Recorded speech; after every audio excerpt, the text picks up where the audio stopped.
안녕하세요. 오늘은 족저근막염이 왜 잘 낫지 않는지, 그리고 치료를 받지 않고도 좋아질 수 있는 경우에 대해 말씀드리겠습니다. 족저근막염은 시간이 지나도 비슷한 이유로 반복해서 나타나는 경우가 많습니다. 지금도 발바닥 통증 때문에 일상생활이 불편한 분들을 자주 만나게 됩니다.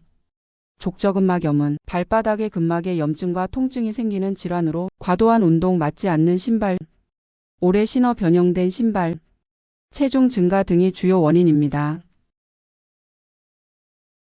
족저근막염은 치료로 호전이 가능하지만 보통 4, 5회 이상, 경우에 따라서는 10회 이상 치료가 필요한 경우도 적지 않습니다.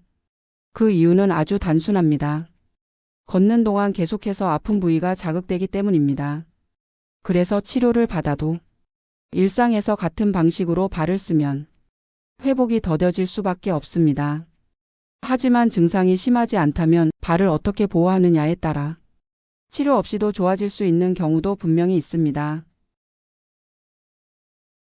족저근막염은 주로 발바닥 뒤쪽 안쪽 굴곡이 있는 부위, 발꿈치 쪽, 드물게는 발바닥 중앙이나 앞쪽에서 나타납니다.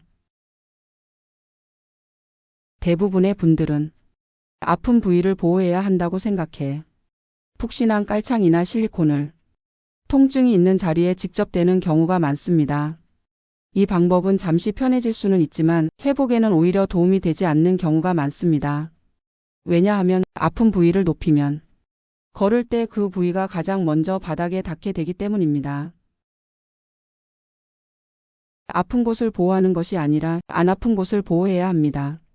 발꿈치나 뒤쪽 발바닥이 아플 경우 통증 부위가 아닌 주변의 건강한 부위를 약간 높여주는 것이 핵심입니다.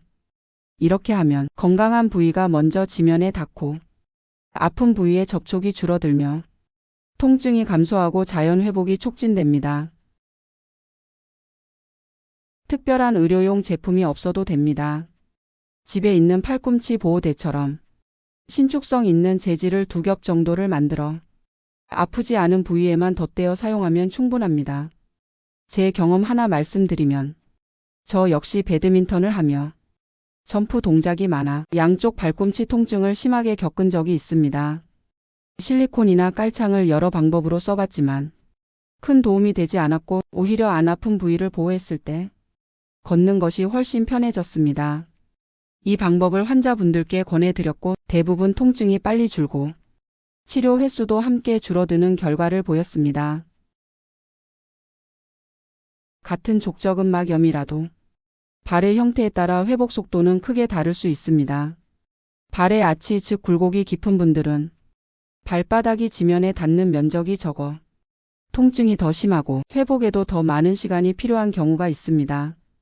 반대로 평발인 경우에는 안 아픈 부위를 높이는 보호가 비교적 수월해 회복도 빠른 편이었습니다. 즉 원리는 같지만 발의 형태에 따라 적용 방법은 달라져야 합니다.